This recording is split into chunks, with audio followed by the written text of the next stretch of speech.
قولي لي بتتابعي الكومنتات على السوشيال ميديا عندك؟ لا كنت الاول بتابع بعد الحلقه بتاعت بلايند ديت شو مش عايزه اتابع ليه؟ إيه اللي عشان حصل؟ مش عارفه يعني شفت كام كومنتس كانوا غراب. وانا كان بالنسبه لي انا كنت في الوقت ده بعمل مسلسل مش عارفه عارفين اهل الخطايا وكان دور رامو شيطانه من منطقه شعبيه هي طالعه شعبيه. فانا درست الكاركتر مع رامي الجندي. رامي الجندي يعتبر استاذ كبير جدا فبيخلي الممثل يدخل جوه الكاركتر قوي يعني يذكره بكل حاجه فيه.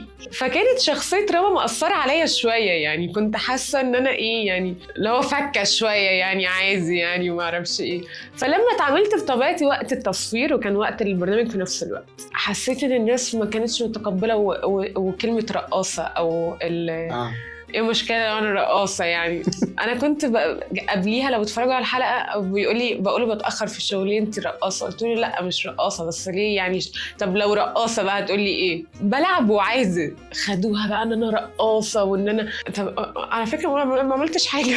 ومالها الرقاصه؟ والله ما عملت حاجه والله انا قلتها كده. فبطلتي تقري الكومنتات دي كلها؟ خلاص بقى يعني نفسيتي حسيت اللي هو كده قلت لا لا لا. انت مع الهيت كومنتس بتتجاهليها ولا بتعملي بلوك ولا ممكن تردي؟ لا ما ردش ولا اعمل بلوك ولا ده رايك خليهولك. انا مش هغير فكرك بس انا كده ومش هتغير عشان خاطر حد ابدا. انتوا هتتقبلوني كده تمام مش هتتقبلوني كده تمام برضه. طب احنا ممكن نسقف لها كلمتين دول يا جماعه؟